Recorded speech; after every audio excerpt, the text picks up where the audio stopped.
May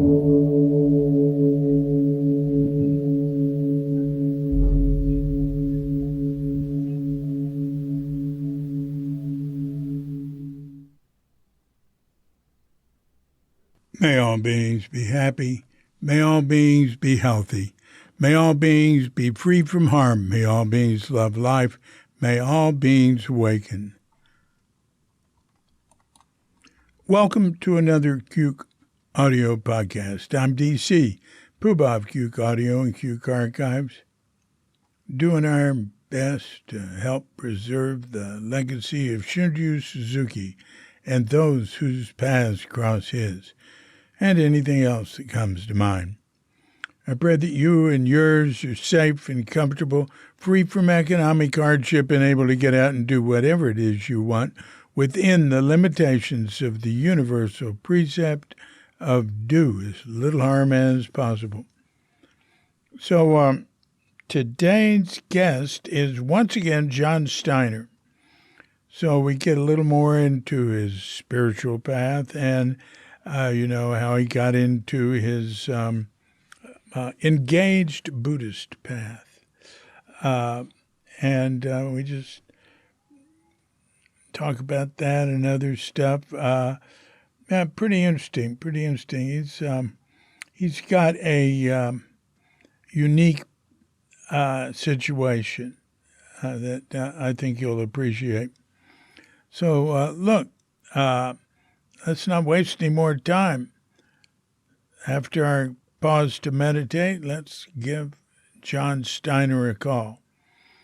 So when you hear the bell, if you're of such a mind, hit pause and meditate or whatever for as long as you like. And when you're ready to come back, hit unpause. And we'll be here to hit the bell to end the meditation or whatever.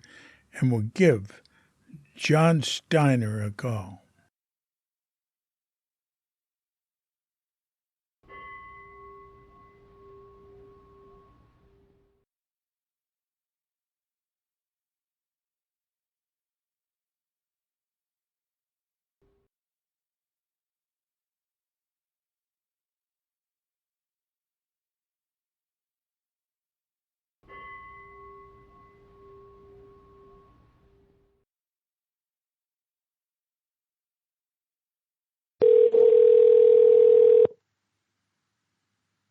Good morning, David. Hey, John. How you doing? So what time is it there? 9 p.m. All right. Well, thank you for staying up later.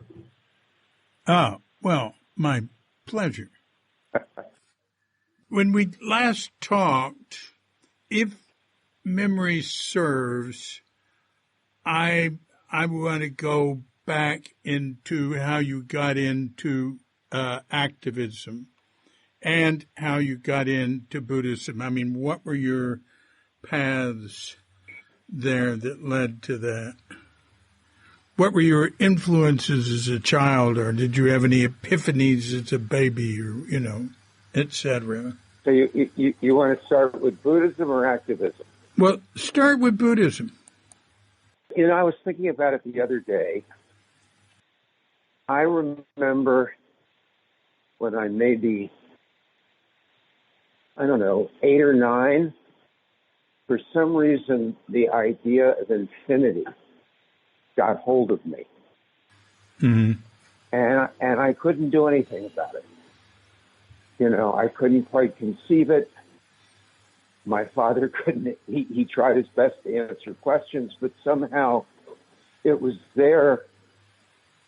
I wouldn't call it a koan, because one wouldn't know that word, but it was an inquiry or an interest that didn't have an answer.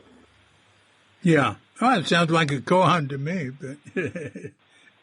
Right. Well, you don't know at that age that you have a koan, but maybe you do. Well, if you had a gnawing question... Yeah. But, I wouldn't call it gnawing. It took over for a while, and then it subsided. So that was one thing. Mm-hmm. I would say that the major piece interesting because I haven't thought of it like that. I'd say there were a couple of major pieces. One's just suffering and looking for a way to deal with suffering and behavior, which I'm happy to go into, but I'm not sure it's necessary. I think that's up to you, that really led to serious suffering. That was number one. I think the major, trying to remember how the major piece was a girlfriend. How many of us got to places because of girlfriends or boyfriends? I was dating a woman who found her way to the first fundraiser for Zen Center. Who was that? And then she wanted to go to Tassajara. Remember Nelda Festi? Oh, sure. Well, she was without her, there wouldn't have been, I would never have come to Zen Center. I met her in Berkeley. I was a graduate student. And, she introduced me to marijuana, LSD, and Zen. It was a pretty good trifecta. Yeah, right. Yeah. Yeah. And then the other piece was that's somehow she had found her way to Zen Center and was going to Tassajara the first summer it opened. And I guess she gave me, I don't know which Alan Watts book it was, but it was the first thing I ever read that really, truly made sense to me. In a way that Western philosophy and Judaism is how I wasn't, which I was born into but not raised with. And, I consider myself a cultural Jew, and in some ways, after this last tragedy in Israel, I may feel more, in an odd way, feel more Jewish than I ever have before. And, and I tried on Christianity and Alan Watson. It was like, okay, I'm home. So I'd say, that was the background. But the other part of it was that as much as those early summers at Tassajara and then living in the Zen community on Bush Street influenced me, as did my 3 years living at Tassajara in the 70s, which also came out of suffering. And at that point, it was either Tassajara or a halfway house somewhere. My behavior had gotten pretty extreme. So there was a way in which, for me, Buddhism, for a long time, it ultimately turned out to be about mental health. And the practice provided a base for me, a kind of a foundation, image that I had for years. And I think a lot of us, at least in those days and all the way through, you know this far better than I do, how many, all the ways different people got to Buddhism and Zen and the Zen Center. But there was a way, literally Zen Center and Dick Baker saved my life. Yeah, he always liked you. Well, you went to Harvard, and he would prejudice toward people who went to Harvard. Yeah, no question, he took a shine to me. Yeah. We can go into that at some point. And then we had a little falling out after his falling out, but we've connected a little bit off and on over the years, but not so much. If I'm in touch with anybody these days in Dick's world, it's Paul Rosenblum. Oh, well, that's pretty close. Yeah. But not that much. Yeah. But it was like, I've developed a wonderful relationship over the years, in part because we were at Tassajara together with Mark Lesser. Yeah. And, I think his wonderful newsletter and the work he's done as you know, is utterly remarkable. I suspect you've interviewed him over the years. No, I haven't. I interviewed Lee Lesser. I would, and bless her soul. I would. Go ahead. And because I'd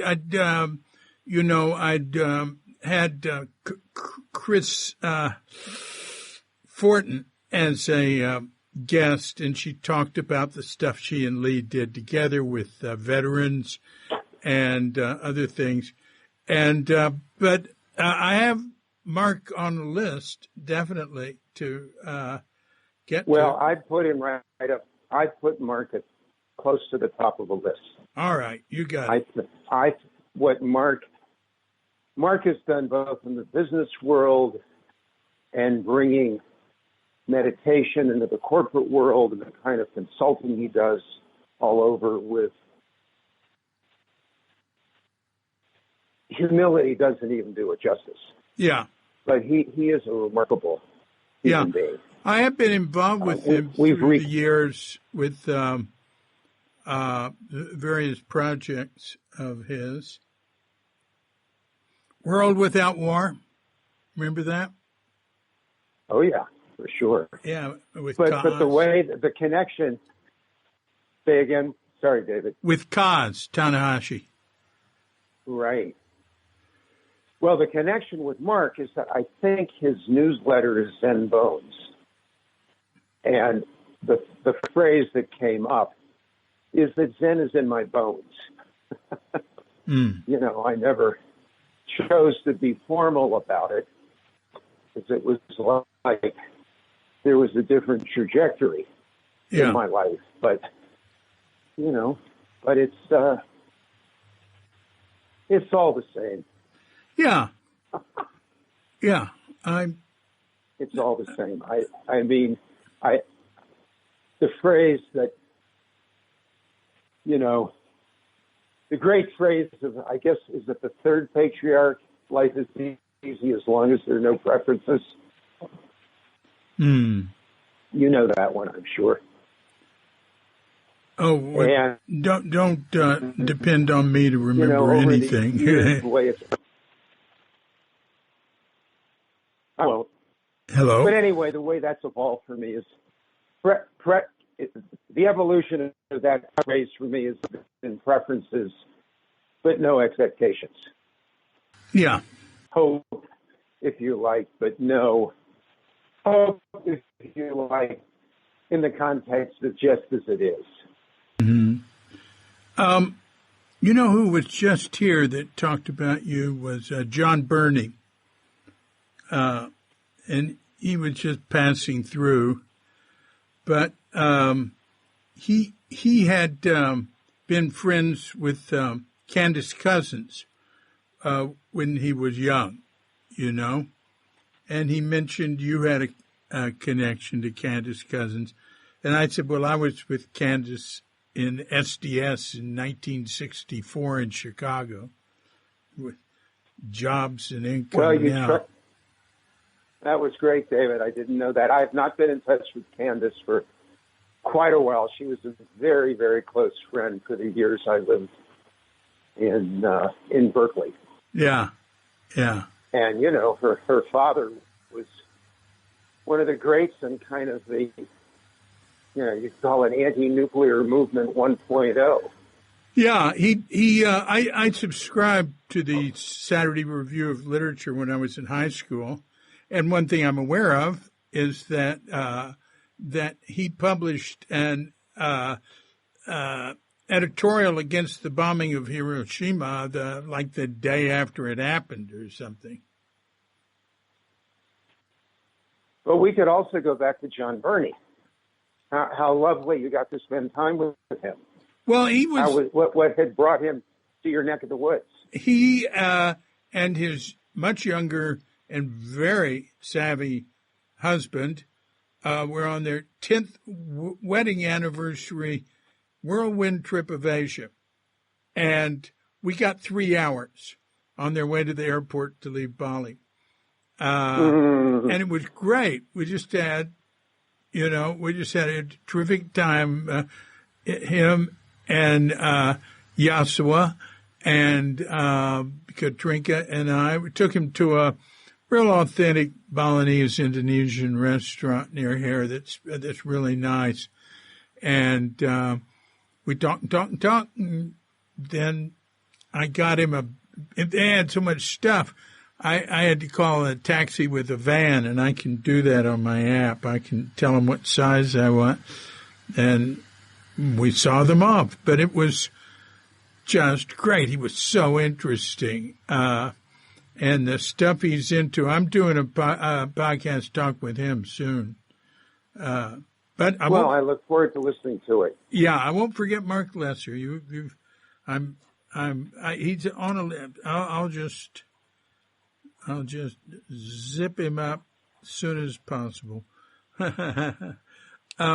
Well, John is a great soul. He really is, and his commitment to awakening and teaching and the communities he works in and his kind of clear light has been really a joy. I mean, we were at Tassajara together, and he used to make yogurt. But we were dear friends for a long time, and we connect every so often, but I love and respect the man. Yeah.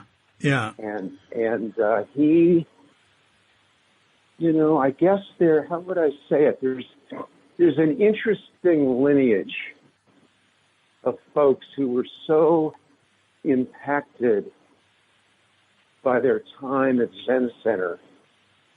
And yet the teaching they did was a kind of, well, let's just say a teaching within a different, Zen-based, but not necessarily Zen, whatever evolved for them. Yeah. I mean, Adyashanti, who essentially gave John permission, as it were, to teach. And perform their marriage ceremony. And Adyashanti is just so much in that same lineage of starting with Zen and then becoming, I can't say a universal teacher, but just becoming a teacher in his own way. Yeah.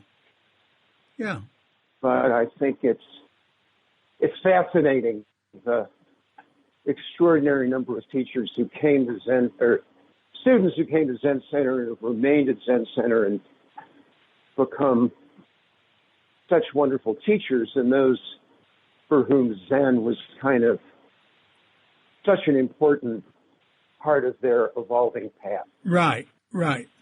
And, people went through Zen Center. Many of them are still involved in Soto Zen. Many of them are involved in other types of Buddhism. Many of them are involved in other types of spiritual teachings and lives that we wouldn't define as Buddhism. There's and it's interesting, the very, very high percentage of them that they're leading productive lives. And I really love hearing what they have to say, and I love hearing what you have to say. It's, Well, it's pretty remarkable. One of the people who reminds me, who also played a major role in our lives in different ways, was essentially the way in which Yvonne ended up more, if you like, in Tibetan Buddhism. Yeah. But I remember the very first time I walked into the Zen Center office, and there was Yvonne. She was interesting. Go ahead. She was our den mother. Wasn't she? Yeah. She took care of everybody. You know, this reminds me of something, David, that I say about you. I take generalities with a kind of grain of salt, except when one doesn't. But there's an old generality I heard years ago that Zen attracts the obsessive compulsives and Tibetan Buddhism attracts the hysterics. Oh, that's funny. And your, if you like, capacity to embrace both. There was a way that I always felt your, what would I call it, wonderful and appropriate outrageousness always kept Zen Center honest in a certain kind of way. Oh. Because it did tend a little bit toward the serious side. Oh, yes, one could definitely say that, yeah.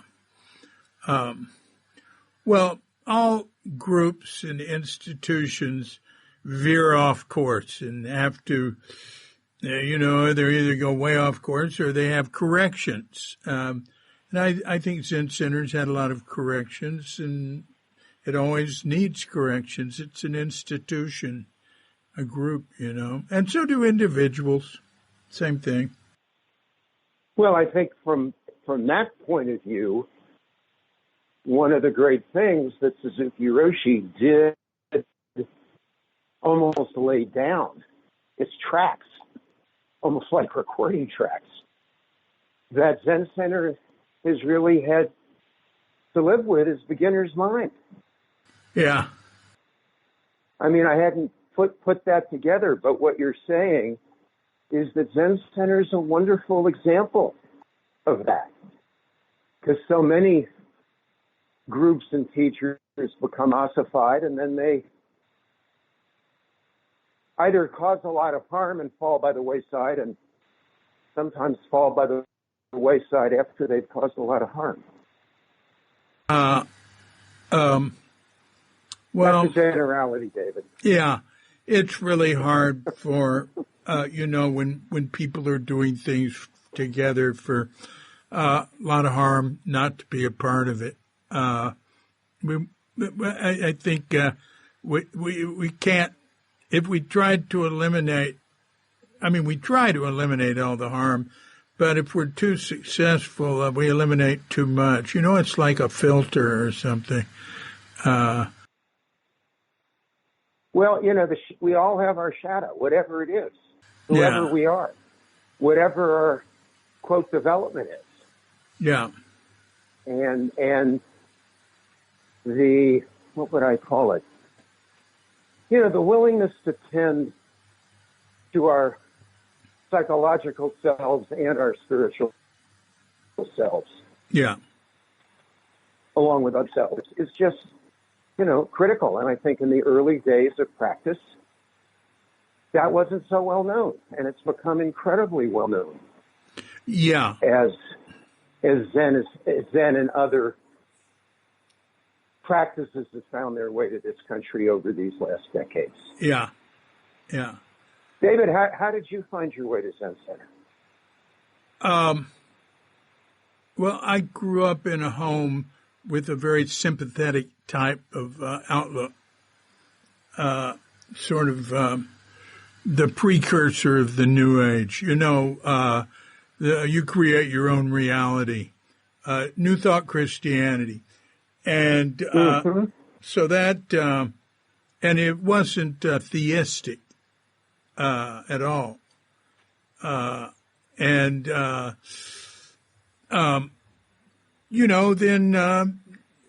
just LSD and reading a few things here and there and deciding I needed to meditate and getting to Zen Center. And because I was going to San Francisco to check out the scene there in '66, and within a few months, I was sitting at the Zen Center. Well, at 6 months, I was sitting at the Zen Center, and that changed everything. That changed everything. Boy, I'll tell you one thing I've heard a lot of people say, and John said it, how glad they are they ran into the Zen Center at the point in their lives that they did. Even people that didn't stay with it, They talk about you. The phrase comes to mind, the stink of Zen, but yes. It's really the perfume. It's really the perfume of Zen.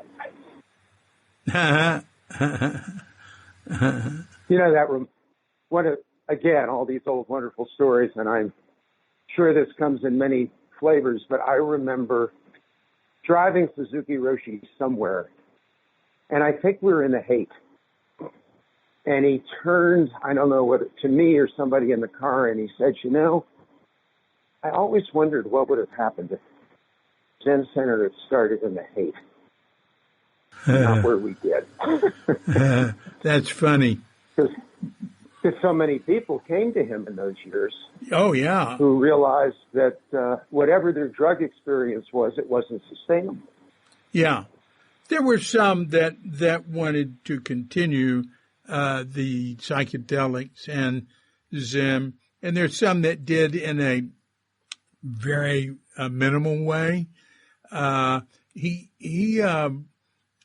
was, he'd say he was that he knew many people had come to practice because of psychedelics, and he was appreciative of that. But if people were too much into it, he'd say negative things, about he'd discourage them off that path. There was an effort to start a Zendo in the Haight. Who was into that? They were talking to the guys over at the Straight Theater, I think, and there's a guy named Bob who was doing that. And he tried to get Suzuki to take acid, and there was that happening. And they were trying to get Katagiri to be the priest there too. I don't think it would have been good. Well, then you can deal with a fable. Yeah. I mean, the story I heard once that, Suzuki Roshi agreed to take acid, but it didn't have any effect. No, that's not true. That's not, you're sure that's not true. That's Neem Curly Baba. Okay. Yeah. Oh my. Yeah. He didn't agree. He took Bob. I wonder what Bob. Maybe somebody hears this will remind me. Bob said. Was it Bob? You're not talking Bob Watkins, are you? No, Bob Watkins was never did anything like that. He was only at Tassajara. He was there the first practice period. He was there beforehand. I mean, he came like in February, Yeah, and he left in October of the first year, and he had enjoyed pot. In fact, pot provided the vehicle that he drove and all the supplies he had and money for them to live by. One little sailboat trip to Mexico and back. But not him. No, it's a guy, I haven't thought of him in a long time. But there were a few, Lorraine Palmer was probably interested in it, and John Palmer. But I don't think it would have been a good idea. I think it was better where it was. Too much stuff happened in the Haight. The Haight was full of all sorts of, in 67, the speed started getting in there, and it was really terrible. Yeah,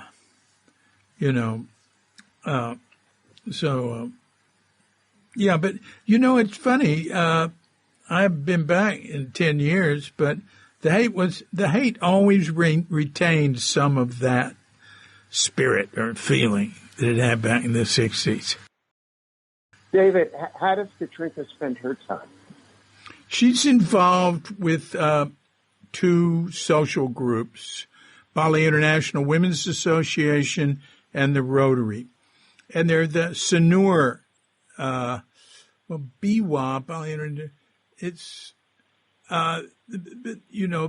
mainly the people that live near us in Sanur, and they do things like help people with getting water to their village from a creek, getting a pump, and setting up a dental clinic. A friend of hers set up a whole little hospital. There really wasn't there. We went to a ceremony there. That's the place that's 3 hours away, because it's near Ahmed, which is a nice place to go. So we went to this ceremony for the 2 years it had been open, and they keep expanding, to have emergency services and doctor full time and different things. And like the guy who was driving us said, yeah, without it, it's changed everything. We would have had to go to Mampura before, which is, an hour and a half away. But now we can go right up there. And he said, I went for such and such a problem, and his payment was about 65 cents, So they get all the Westerners around there, too, and their payment will be more like $65. Well, bless your good wife. Yeah, so a lot of things like that. And I'm very involved in 12-step stuff, so many of our friends here we know through 12-step programs. And I'm, she's what is she, 24 years, 25 years without a drink. I'm 19, but I don't go to meetings. I don't like meetings. David, how would you, if you like, if it's a legitimate question, compare and contrast 12-step and Zen practice? No, I won't do that. I'm not qualified to do that. Look, 12-step is very, very big in the San Francisco Zen Center. I remember somebody telling me that, they have different things happening, open to the public almost every night. But the one that draws the biggest crowd is Monday night, which is 12-step. And at the Zen, you're saying at the Zen Center in the Buddha Hall. Yeah. Really? Yeah. 12-step's oh my big. Goodness. And it's really important in Asia because, it's new, and the whole idea, it's like America in the 50s. It gets out. You've seen a psychiatrist. People say, well, he's crazy. Or if if you're in AA, people say, oh, this person's a drunk. My parents' friends were alcoholics, I can tell you. But they weren't into AA. I did know some adults who were in AA, and they were very quiet about it. Anyway, I'm no expert on AA. You know what Nils Holm said about AA? He said it's the great American religion. It is. You know where Niels is these days? Yes, he's in the Happy Hunting Ground. As of when? 2011. I'll be darned. Yeah. I was very, very close to him. We were always in contact. I'm gonna go read it to you. He gave me a kind of a calligraphy he did. Oh, yeah. His art was amazing. That's one thing I'll do when I get back. His son is old enough to give all the art of Nils I have. I refused back then because, I just thought he was too young. I didn't think it would last. But I have a lot. And Nils would have an exhibition and sell out. I walked into our meditation room, and there's a calligraphy that Niels did for me that's been with us, I don't know how long, 50 years, 45 years. And it's basically, and I never exactly remember it, but the phrase is, if it comes out of nothing, everything you do is pure activity. From a quote from Suzuki Hiroshi. Going back to your spiritual path, so at some point you left the Zen Center umbrella, like in the late 70s? Yeah, late 70s, very early 80s. Right. And so I know a couple of things you were into. I can think right now, Avatar and my neighbor in Bolinas. What's her name? Candace Cousins. Right. Candace was Katrinka's first. No. Not Cousins, right. Candace. Candace O'Denver. Yeah. Candace was Katrinka's first sponsor in AA.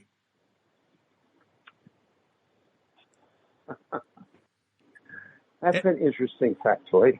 And she had a home across the street from where I was living in Bolinas. Although I didn't know her, she might have gotten it later. I only discovered that later.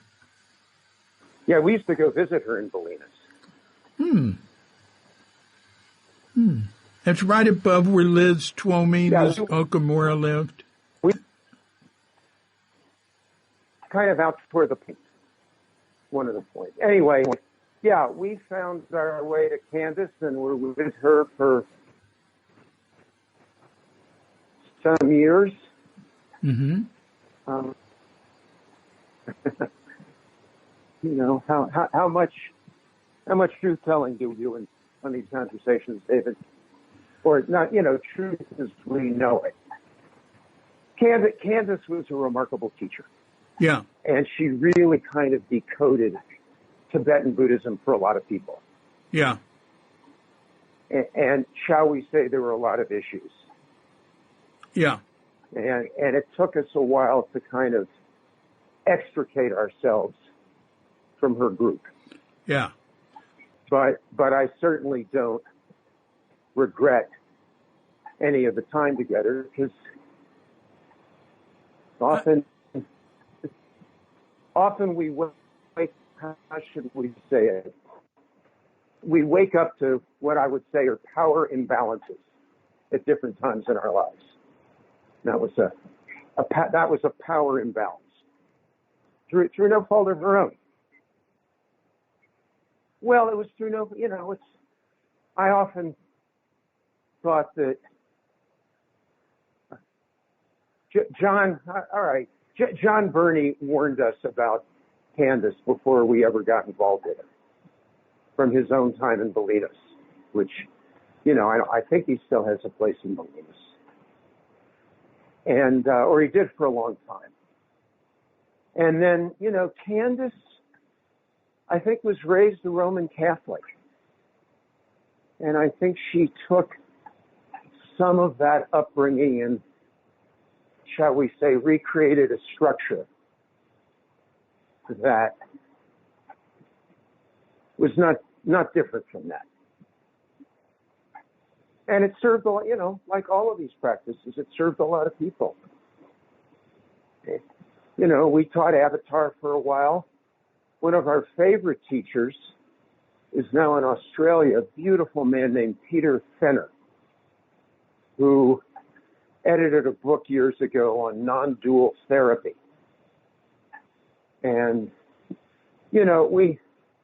another teacher, do you ever know the name Dan Brown? Oh, I'm familiar with the name, but...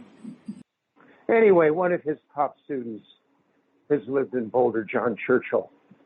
Mm-hmm. And we worked with John. I think a lot of what we ended up doing over the years, particularly when we moved to this house on the edge of Boulder in Longmont that has a big meditation room, is that we found teachers and groups that we had an affinity toward and kind of helped them along the way.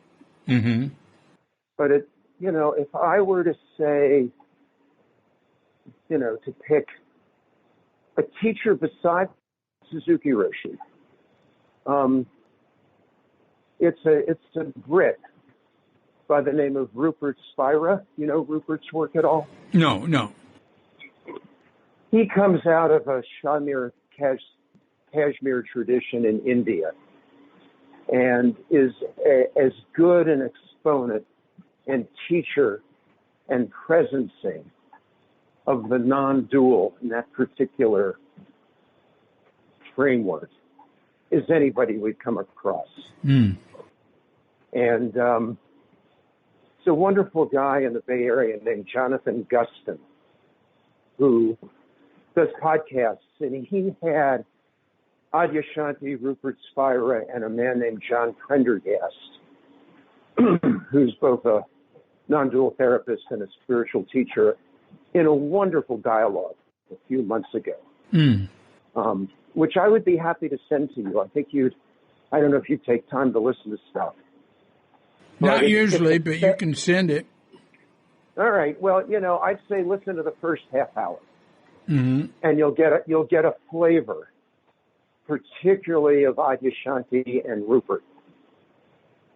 And Rupert's become a major international teacher. But it's all about waking up. It's all about finding our true nature. I've heard Adyashanti a few times. Yeah, I really like him. He did sessions with Bill Kwong, and he had this Zen teacher that nobody ever heard of, who was amazing. Yeah. She was in like Los Gatos or something. Exactly. Well, Adya has stopped teaching. He can't remember the illness. It's when your face it's almost like you've had a stroke for part of your face. Uh-huh.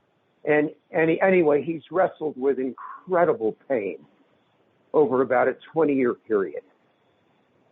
And, he stopped teaching for a while, and he's finally retired. It's probably the right thing for him to do anyway, but it was just too much. And you'll get a flavor of that in this talk of his. Yeah, that reminds me, I saw a thing once on what are the most painful things, that you can feel, and the one that came out on top was in the facial muscles. Well, one can only imagine. But David, getting back to it, Margot had who I've now been with her. We met on January the 6th in 1983 at the Zen Center guest house. But she had a true awakening at Green Gulch during a session a few years before I met her. So we met really in the context of Suzuki Roshi. And it was a real kind of recognition at that level of mutual recognition. And we met going back,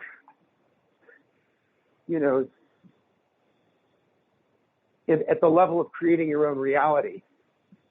One New Year's, instead of going to her Aikido practice at the dojo in Mill Valley that George Leonard helped run, and she knew Terry Dobson, if you remember that name.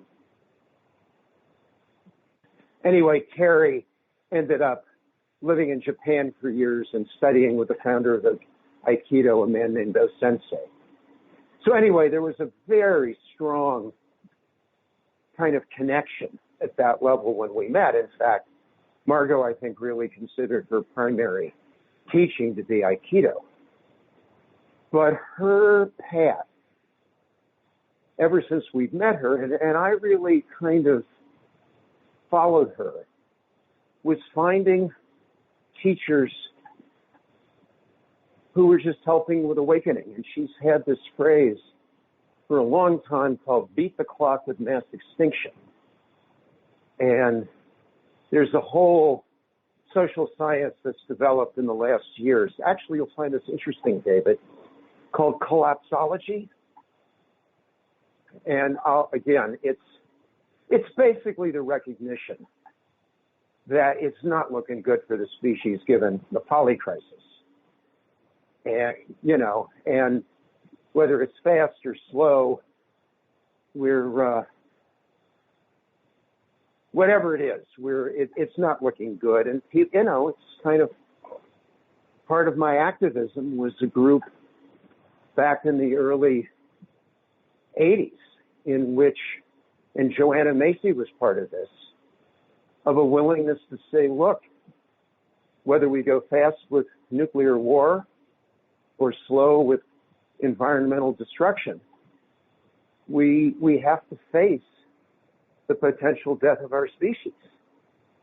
And that willingness that really came out of Zen Center for me was that willingness to do what Joanna ended up calling the despair and empowerment work. That unless we really felt our despair, our anger, our rage, our sadness, whatever it is, that we're the generation that's leaning toward the end of at least two-legged life on this planet, that we have to really take that in and grieve for it. Otherwise, our activism adds more anger and suffering to the fire if we can't do it with some equanimity. There's a beautiful, you get Zen Center's communications, don't you? Yeah, I scan them and read anything if it looks interesting. Zen Center sent out their Christmas communication maybe 2 weeks ago on the value of practice toward equanimity. And it was the most, as touching and poignant and succinct a statement of the value of practice I've ever read. It was so heartwarming to read it. And I think that's been really where that turned out to be the basis for my activism. Doing it. I'll send you the particular article. Communication from Zen Center. Joanna's work, which used to be called the Despair and Empowerment work, is now called the work that reconnects. She was deeply influenced by Thich Nhat Hanh and Thich Nhat Hanh's whole concept of interbeing. She knew him well, I think traveled with him at different times. Mm-hmm. Anyway, Joanna is, she's in her mid to late 90s and going strong. We got to spend some time with her in the Bay Area last summer. Wow. But back to Margot, her concept of beat the clock with mass extinction was, do we have enough time for enough people on the planet in whatever way, shape, or form to wake up? Whether it's to the notion of oneness or our interconnectedness or the sense that all life is sacred. And, the jury is out. Yeah. I noticed. Not looking so good at the moment. Yeah. I agree with you, but I noticed Bill Gates has been much more upbeat recently. He feels that. Well, a lot of the. Go on. No, you go on. Well, no, I'm just saying in general, he talks about a lot of things that are happening that can make a real difference. And he says, of course, we need more to happen, but he says it's a little early to give it up. to give up on the human experiment. No, right. Look, I think this collapsology is a very important scenario to take seriously, because the result of it is a lot more local resilience and a lot more local economies and a lot more local food sovereignty and so forth. And a lot more people taking care of each other at a local level. Right. We get local organic produce brought to us by the farmers here. And you're well aware of farmers markets all over the country. Yeah. So, David, the one thing I'll say, and then kind of put a exclamation point on it, to me, and I think I have mentioned this, the major issue for us in the States at this point is democracy versus authoritarianism. Yeah, looks like it, huh? And looks like it, whether it's Trump or Nikki Haley. But in any event, the only thing that I, as a citizen who has the privilege of spending a lot of time doing this, I think we can do is register as many people as possible.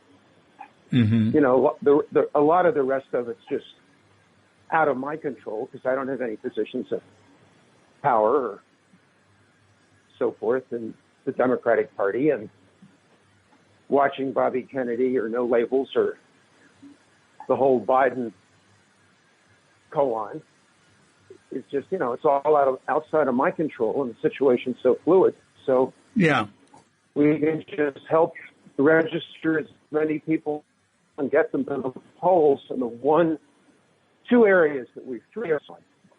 One is registering high school students. And there are three facts that are fascinating. 86% of high school students who either pre-register and register actually vote. 40% of high school students go to college, which means if you don't get them to be regular voters in high school, it's a lot harder later on. And 2/3, and these organizations are all nonpartisan. They have to be.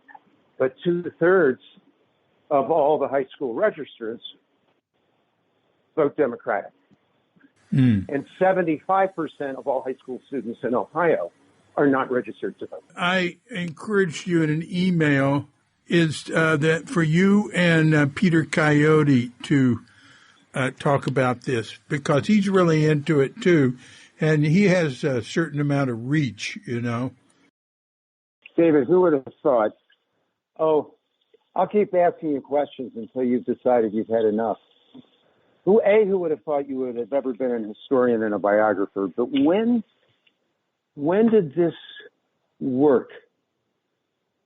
When did this role emerge for you?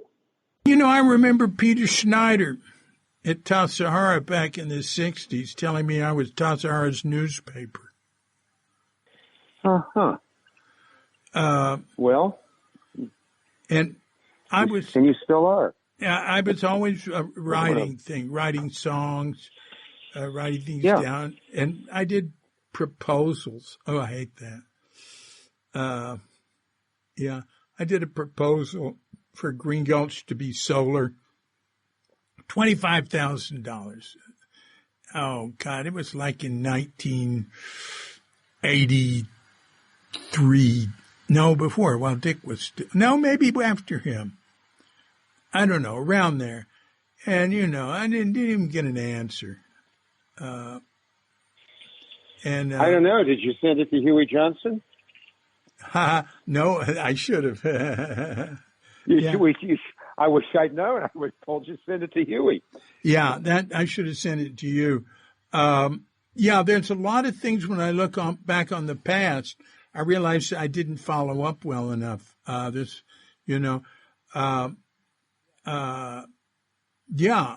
Just almost everything. I could have done better. I could have done more. This is what we hopefully learn a little bit about when we do it the next time. Right. And here you are. You're doing it. Dick Baker once said to Jack Tiersma, who was a dear friend, At least this is the way Jack reported it. Dick said to Jack during the Shuso, whatever the ceremony was, it wasn't the Shuso, it was different. But in any event, he said, Jack, do it again. And this time, do it right. Oh, it sounds like a show song.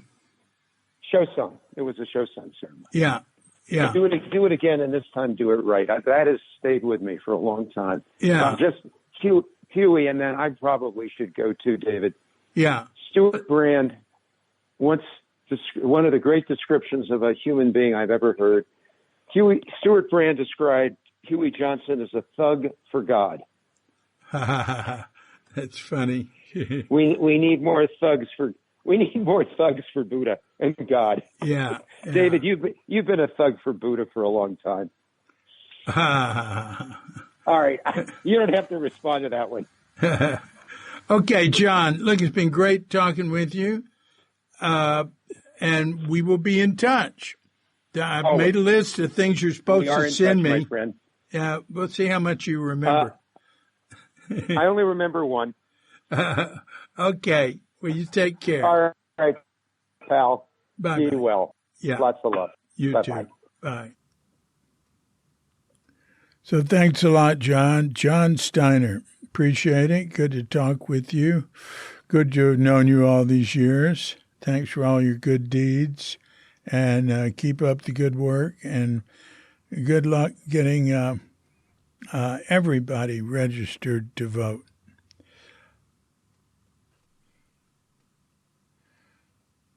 Oh, I was mentioning the proposal for the solar program at Green Coast. No, that was after Richard Baker. If it had been Richard Baker, I would have taken it right to him. And it was easier to get things done, less bureaucratic than we had back in the imperial system. All you had to do was get him interested. And that's just the sort of thing he would have been interested in. And I would have gotten Sim Vanderen involved, who was the state architect at the time and, had founded the Office of Appropriate Technology in Sacramento. And I'd worked for the California Conservation Corps there. So anyway, it didn't happen, but they've done stuff since then. It takes time. Institutions can be slow. Another proposal I wrote, I wrote a letter to the elders group, the senior priests. And I talked about some of the early students of Suzuki Roshi that were like in nursing homes or in convalescent hospital or, in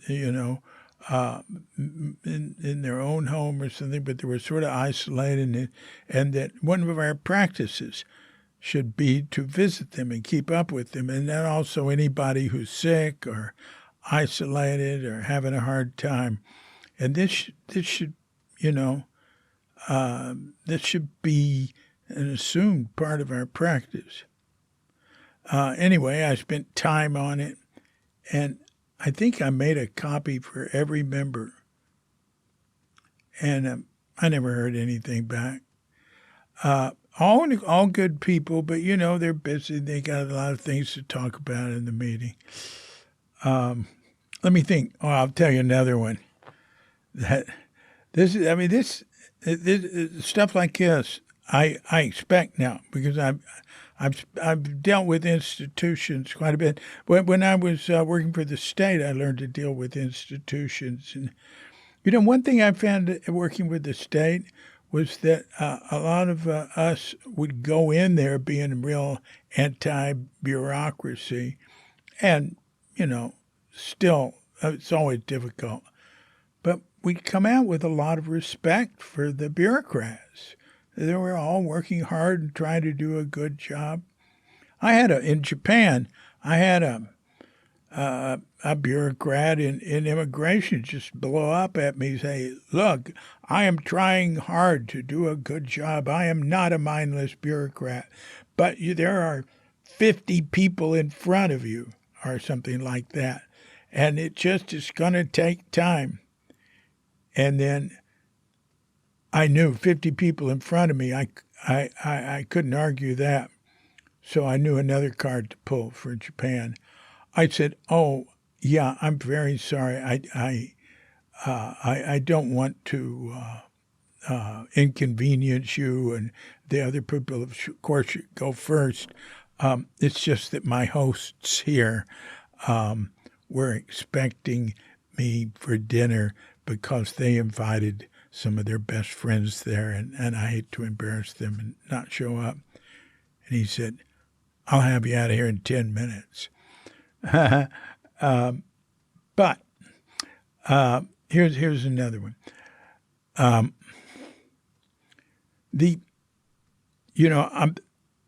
I started collecting the Shunryu Suzuki lectures everywhere, find them everywhere I could, on paper and in computers, on tapes, and I've been doing that a while, and first created a written, the transcript, the beginnings of the transcript archive. That was around, I don't know, I started doing that in 1995. Anyway, there was a guy at Tassajara at Jamesburg. He was running the Jamesburg house. Now, I'm trying to remember if I had audio on there yet. I think I started putting audio on there about 2008. Anyway, he created a little website for it, a little private one, with you had to have you had to write Buddha for the ID, and the password was something similar, And he sent the link and the information about it to like the 12 key people, the abbots of Zen Center, Reb and Mel, to Steve Stuckey, or who, I don't know, Steve Stuckey. Then, I was involved with Steve on it then. Anyway, he said only one person answered him. This was the first. He did the first. The whole ShunyuSuzuki.com, the engaged wisdom thing, the stuff you see on the Zen Center site. This guy did it first.